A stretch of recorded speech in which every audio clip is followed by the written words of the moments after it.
Hello and welcome to the Garden Log with me, Bendark. I am a gardener and this is a gardening podcast.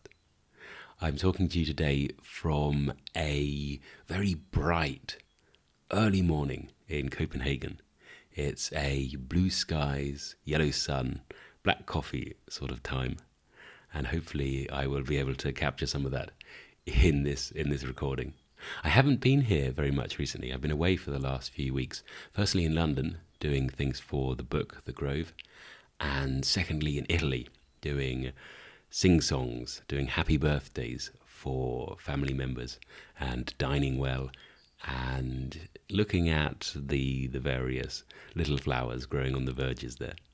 It's nice to be here because when we left Italy, we left Tuscany, it was almost verging towards early summer. It was full, heady wisteria haze in the air, and blue and white irises escaped from the gardens and blooming on the top of the walls. And then we have come back here, where the daffodils are out, and the searing forsythia still stands in the hedgerows, and it is almost a second chance to live life. We are Scrooges, waking up from the dream where spring was over, opening the window and shouting, What time is this? What time is it?" And the little cockneys looking up and saying, "Why, governor, it's daffodil time," which is a pleasant surprise. So this time we will live spring again and live it better. I don't know if anyone's read Tim D, the nature writer's book, where he follows the spring. It's a great idea. You just trek northwards at the same time as this exuberant rush of plants coming to life and people coming to life and seeing each other again and smiling. Life in perpetual spring. He takes it a bit further. I think he has a house in South Africa and a house in the West Country, so he can watch the swallows come home twice a year. I wonder if it diminishes their brilliant arrival, or if it is the same feeling when separated by 6 months rather than by a year. Certainly if you felt it every day, it would be nothing. It would be like the coming of the pigeon in the morning. You don't get many nature writers sitting anxiously waiting. I listen to quite a lot of the Radio 4 Tweet for the Day, and I'm always hearing people saying, at this time of year, I anxiously wait. And think, well, why? Why be so anxious about it? Why live your life in such a state of self-imposed anxiety? The birds will come back. We'll just do a jigsaw puzzle until then. Anyway, that's not what we're talking about today. Today I'm going to be talking a little bit about the flora and gardens of London, Italy, and Copenhagen. And I'm going to be giving a reading from The Grove, a reading about magnolias. That's at the end of the podcast. If you have already bought the book or listened to the audiobook, which is available, then feel free to skip on by that section. It's a nice recording, actually. It's one that was featured in House and Garden quite recently and got a good response, so it should be nice. I am going to take a swig of coffee and play the little garden log music, and I'll see you for the week in gardening.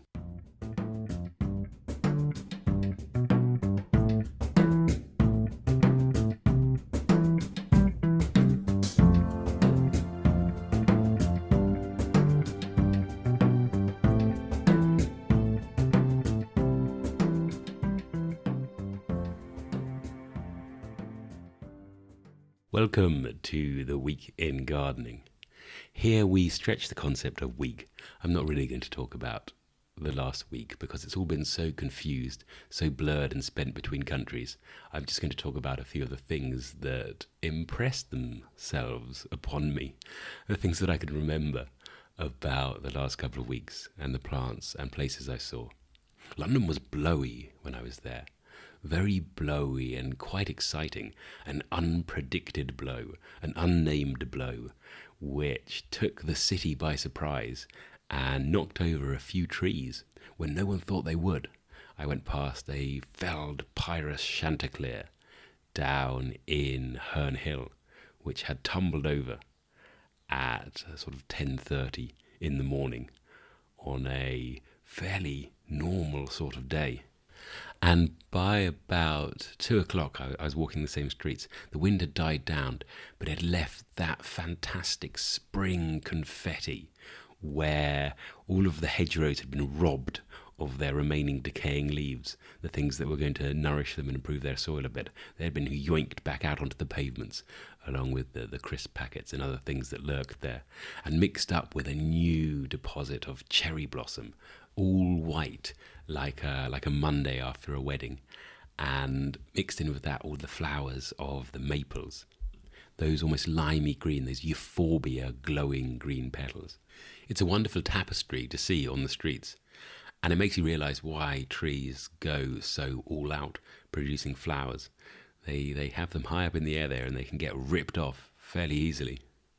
I visited a few gardens in London, public gardens. I went down to the Horniman, and I went to Kensington Gardens, both of which were looking beautiful, and both of which were able to provide my favourite smell of the season, that aniseedy rush of wallflower perfume.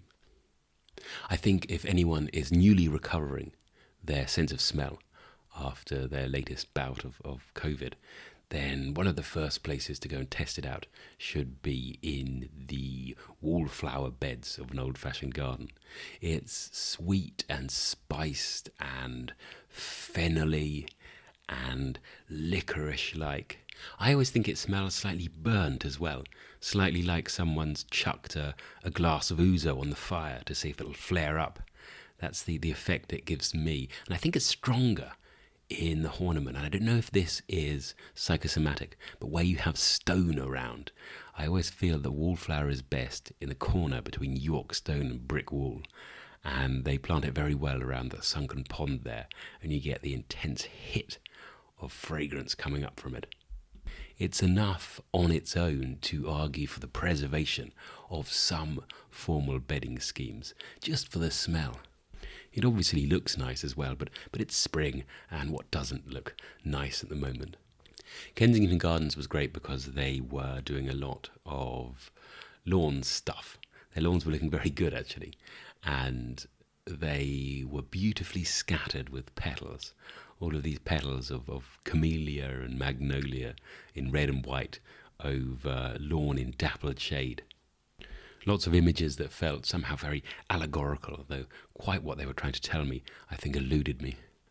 And then Tuscany in April, which I think is probably unfair to describe, but I'll do it anyway. Tuscany in April is, of course, beautiful, green and lush and full of wild flowers.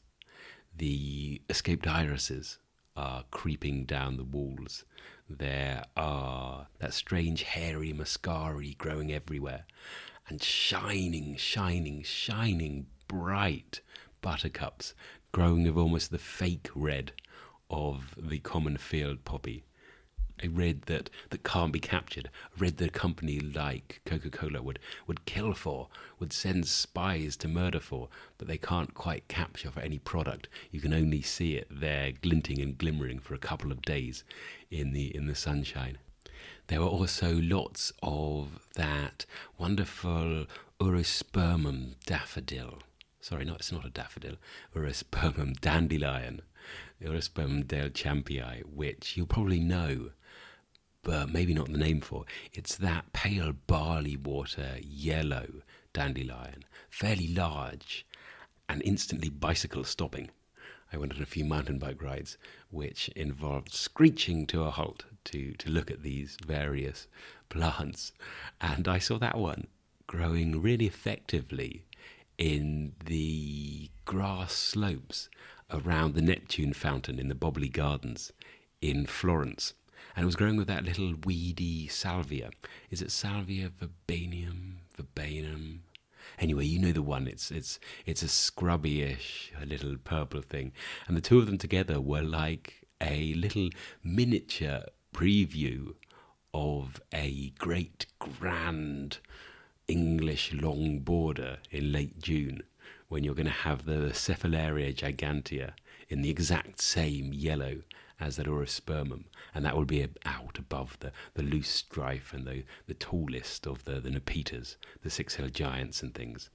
And it was lovely to see that growing there as its own thing, but also as a reminder of all the flowers of summer yet to come. The Boboli Gardens were fun. First time I've been to them. These are the Medici Gardens, pretty central in Florence. They're very big and green and statue filled.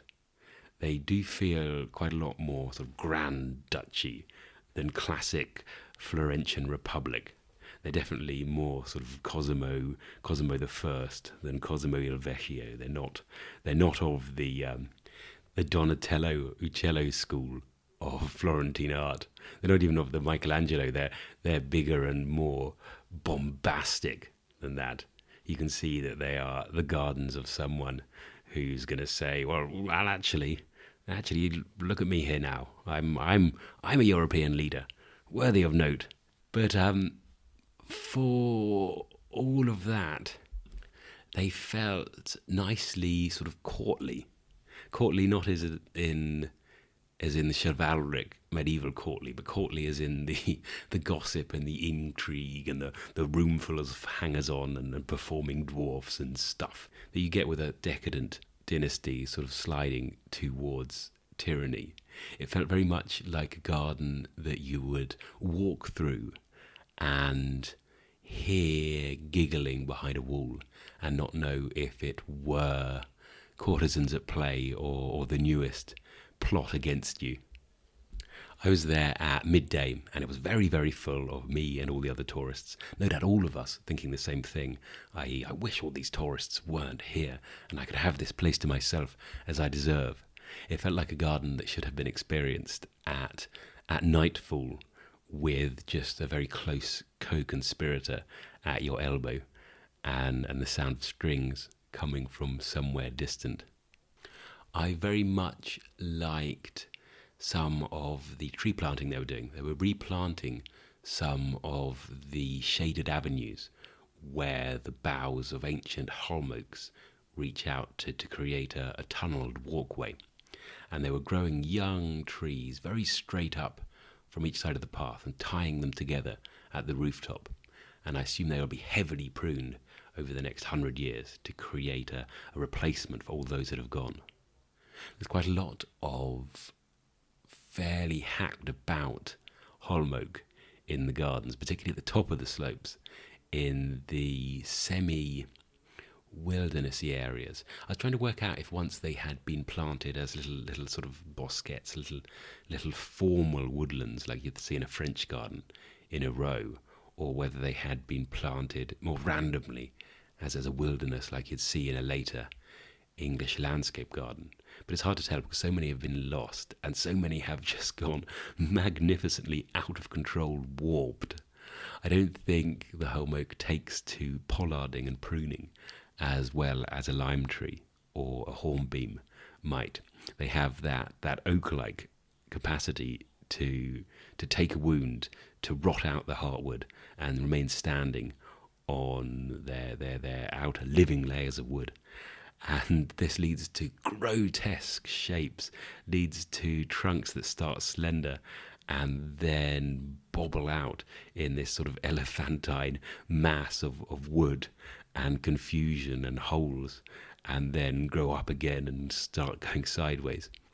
I thought they really worked up there as almost a mirror to all of the tortured souls and animals and things that you have growing from the roof and the walls of the great grottos down at the bottom of the garden, closer to the Arno. And then you leave the gardens via the great palace down at the bottom, the Petit Palace. But they're so green and gravel, the whole thing, the whole palette, that it's almost a shock when leaving the gardens. You see little parterre with pink roses, and you think, a pink? I didn't know pink was allowed here. I thought we'd banned all colour here, apart from olive green and silver and blue Italian sky. It's an interesting shock. As always in these places, the bits that were most exciting and enticing were those you glimpse through the strangely locked doors, the unknowable bits that are shut off for some reason, and you see a big padlock and some steps, and then at the top just the flicker of some dark green citrus foliage and perhaps a little orange, and then a tendril of something reaching out, and it's instinctive to think, well, there's where the real garden is. That's what I want to see. I suppose part of it's that simple desire to go somewhere we're not allowed, and part of it's more of the brain just fills in things for us. If we see a wisp of something beautiful, we imagine that beyond there it must all be the exact same way, when it is probably a load of janitor's oil cans and some dumped railing with the weeds slowly pulling it down to the ground. Back in Copenhagen, things are slightly more bulbous. I mentioned that we hadn't missed daffodil time. There's still very cheerful daffodils out everywhere, and with them another bulb, which had been a mystery to me, a rather annoying mystery, because there's a bulb that's everywhere, and all spring I've been wondering, what on earth is that? What's it going to be? And people have been asking me, what's that? There's loads of it. And I've been saying, I think it's something like kind of allium. Mumbled reply that doesn't really go anywhere or please anyone, least of all myself. And they are now out, and I was completely wrong. All my mumbling was mumbled in the wrong direction. They are Ornithogolum. I should have worked that out. Not the common Ornithogolum, well, not sort of common, but not the Ornithogolum that we grow in the gardens, which is Ornithogolum umbellatum, the Star of Bethlehem, but Ornithogolum nutans, its close relative, which is the nodding Star of Bethlehem. They're very similar plants, but somehow incredibly different in character, which I like a lot about closely related species. Ornithogolum umbellatum is a sort of obedient puppy-like plant that sits at the gardener's feet and looks up adoringly, showing its gorgeous little white face at them, whereas Ornithogolum nutans has an almost similar, almost identical flower, but it's not held in a diffuse, upright flower spike. It's held in a drooping, one-sided column, like a bluebell column made massive. And both plants have very characteristic grey-green, it's not really a stripe, it's a shading to the back of the tepal, the outer row of petals. And you don't see that so much on Ornithogolum umbellatum, because on a sunny day particularly, it's bright and open and it only wants to show you its face. But on the Ornithogolum nutans, an altogether moodier, scruffier and more shambolic thing, you see it all the time. And it gives the plant an almost dead air. Not dead in a dry green way, but dead in a more human way, in a more green-toned corpse-like way. Anyway, that's my impression of it. So it looks strange and somehow lifeless, despite being a complete mass of flower. I stayed down in this area with quite a lot of them for a while yesterday, and there were lots of big white-tailed bumblebees out. I don't know, they might have been the queens out, or the white-tailed workers perhaps. But anyway, they were out, and it was almost a shock to see them ignoring these wanton yellow trumpets of the daffodils and heading to the grim mortuary flowers of the Ornithogolum nutans. And we realised, don't judge a book by its colour, don't judge a flower by its tone. These are as obviously rich and nectar-drenched as anything. I was looking up the derivation of the Ornithogolum last night, see where it came from, because it's a good word. It's a nice one to say. And it's Greek, as you probably worked out, and ornithos, so bird, as in ornithology, and the other bit of it comes from gala, which is milk. So it's bird milk, which anyone can probably work out what that is. It's the thing that is good luck in your hair and bad luck on the roof of your car. And I think this is a wonderful piece of ancient description, a proof that we did not invent glorious nature writing in the era of Gilbert White. So calling it bird milk, it really does resemble the bird dropping with that pearly white with almost the streaks of grey green running through it. It's the perfect summation of the petal of the Ornithogolum, and it has been noted by minds far greater than mine so many years ago. If only the medium of gardening podcasting were available to the ancient Greeks, think what we would have got. There's some Ornithogolum down on my windowsill. And actually, when we were in Italy, we were staying in a town called Chiani, and there were lots and lots of potted Ornithogolums in the terracotta theatres of the balconies and doorsteps. But that is the one Ornithogolum that defies the bird-dropping colouring and has bright orange petals. The Ornithogolum dubium, which is quite a common house plant. You'll know it because you probably wondered, what on earth is that, the first time you saw it. It's obviously not a clivia, but it's got clivia orange colours. What could it be? And of course it's the dubium, which is a nice bit of taxonomy, less beautiful and poetic than the Greek Ornithogolum, but dubium, i.e. meaning, I guess it's an Ornithogolum. I think if I were a taxonomist, I would end up with lots of dubium species. Got 5 petals, has it? Rosa dubium came from a Dutchman. Bought it in Holland, did you? Well, it's a Tulipa dubium, and that would save a lot of work. Could go home from my taxonomy office lunchtime every day. And speaking of going home at lunchtime, I'm going to end this section of the podcast now and come back to you after the break with no introduction, but a little reading of the Magnolia chapter of my book, The Grove, A Nature Odyssey in 19½ front gardens.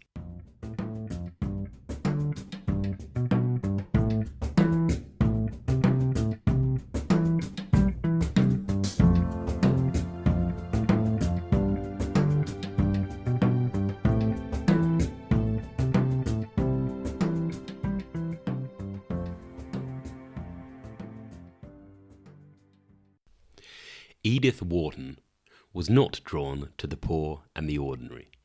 This was a woman who dined with Henry James at the Villa Medici, who wrote novels in bed, completing each page and throwing it off the side for her secretary to find and type out. For decades, she froze the high society of America and Europe on her pages, then froze them again, in person, at their parties. However, in her early short story, Mrs. Manstey's View, she takes an enjoyable detour into more ordinary reality. Mrs. Manstey rents a room in a shabby New York brownstone. All day she sits at the window, her mind entirely on the view. She is almost interested in the people she sees. Noisy slatterns, she surmises. But it is the glimpsed gardens that attract her. They are disordered wastes mostly, but there is a magnolia in the next lot, and a wisteria that flowers each May. The widow half listens to her infrequent visitors, and wishes they would leave. After 17 years with her eyes on the branches and the blossom, she finds it hard to tear herself away from the plants. They have surrounded and shaped her life, as the sea does a lonely island. Her landlady pops up, and Mrs. Manstey daringly breaks with convention, and talks about her true love. The magnolia is out earlier than usual this year, Mrs. Sampson, she ventures. The reply she receives could not be more shocking. Is it indeed? Says Mrs. Sampson. I didn't know there was a magnolia there. The story ends in arson and death, but on the way it is a precise observation on subjective experience. If just one thing matters, then it matters a lot. Mrs. Manstey's life has been boiled down to almost nothing, but her passions have not cooked off. They have just been concentrated. The landlady's ignorance of the flowering magnolia is a sign of a world gone wrong.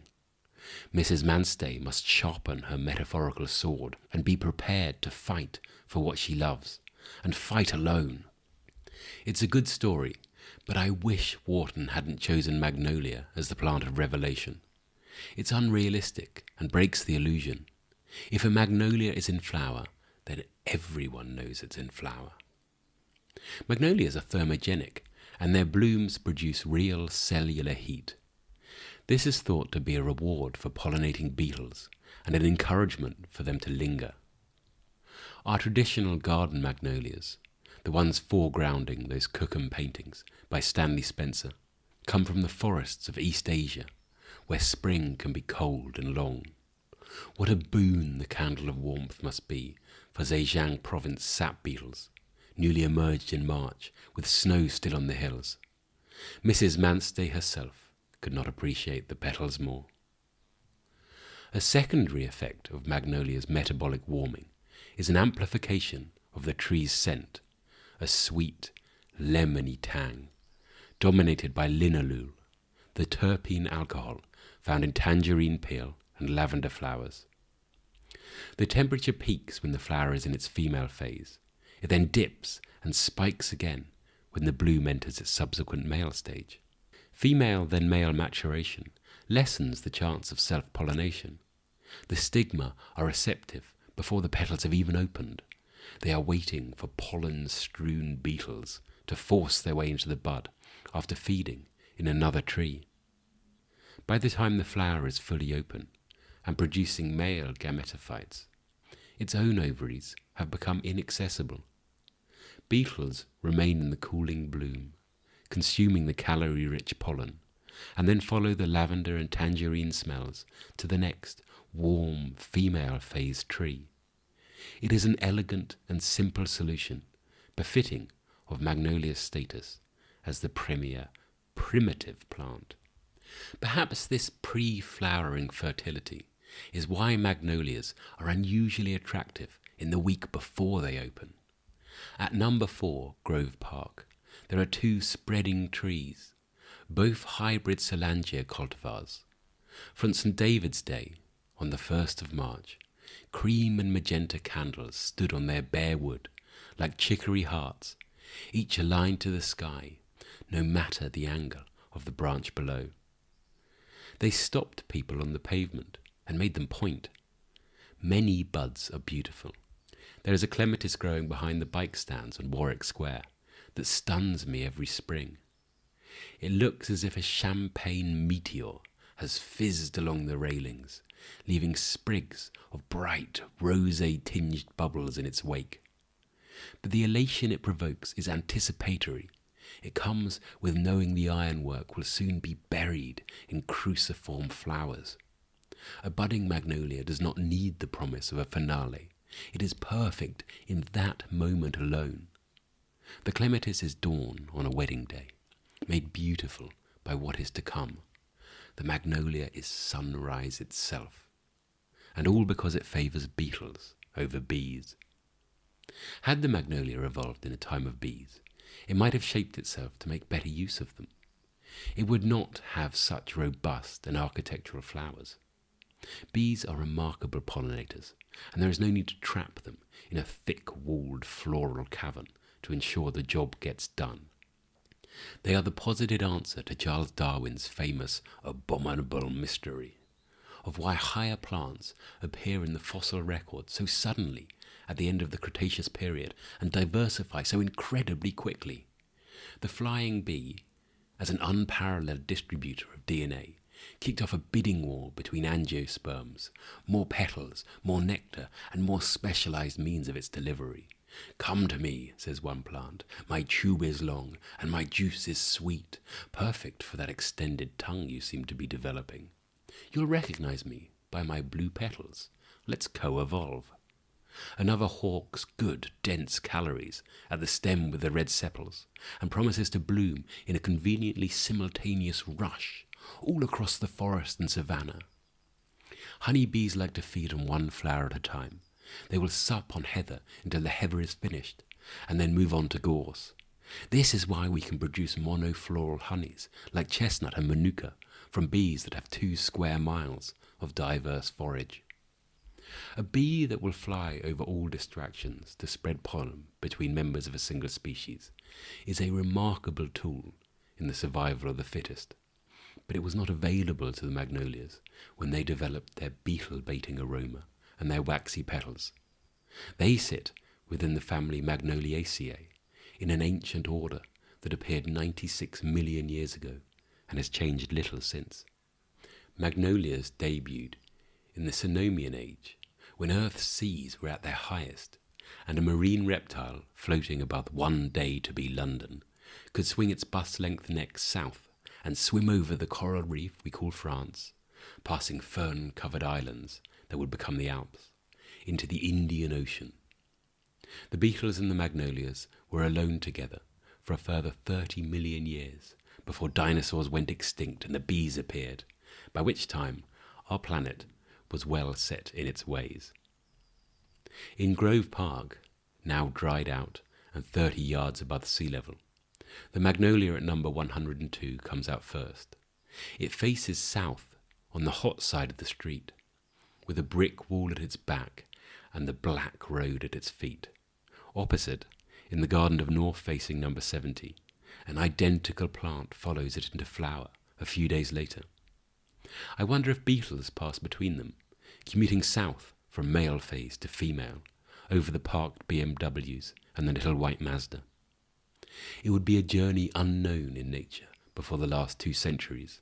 These plants are Magnolia cross-solangiana, a hybrid created in the 1820s by Etienne Solange Baudin, a French cavalry officer recently returned from Napoleon's army. He took pollen from the deep purple Moulin magnolia, Magnolia liliflora, deposited it on the stigma of the pure white Yulin magnolia, Magnolia denudata, and from the seed raised a beautiful Frankenstein's monster, fresh born from ancient parts. His plant was a smash, the entire stock bought out by hungry nurserymen who saw profit in its parts, its father's quickness to flower, its mother's stature and elegance, and its flowers, a couldn't have designed it better gradient of paternal pink fading into maternal white. This is the magnolia we know, Stanley Spencer's magnolia, the magnolia our grandparents planted and left in the front gardens for us to enjoy. They survive better than any other tree because what kind of psychopath would cut down a mature magnolia? There were peaks of planting in the 1930s and the 1950s, and London swims in 70 and 90-year-old specimens. These old trees fit their front gardens perfectly. These are trees coded for the forest glade. They do not try to pierce an imaginary canopy or lean away from the shadow of the house. Their forebears lived in the shade of durian birch and Mongolian oak, and they grow symmetrically, even when the light is poor. The 2 magnolias at number 4 spread as wide as they are tall. Money can't purchase trees like these. They are bought in installments, summer by summer, bud break to leaf drop, paid for in time itself. When I worked for the oligarch, our brief was absurd. Build the best garden in London, better than the Queen's. This order was delivered by a trusted hanger-on, a man with a budget matched only by his paranoia. He once appeared with a printout of our projected outgoings and shouted, "You'll say you want to buy trees, but we have trees. Look, tree, tree, tree." He pointed 3 times at different parts of an overgrown thuya hedge, left staked and half strangled by previous owners. We explained that these were not good trees, and that they would never have been allowed to grow at Buckingham Palace. The spend was eventually signed off, and the oligarch's assistant retreated, telling us to buy the best trees in England. He would know if we hadn't. But of course we didn't buy the best trees in England. There was no way we could. The best trees in England are not for sale. They are wedded to the place they have grown. Within half a mile of that North London mansion, there are 1,000 trees, better than all the stock advertised in the nurseries of Kent, Italy and Holland.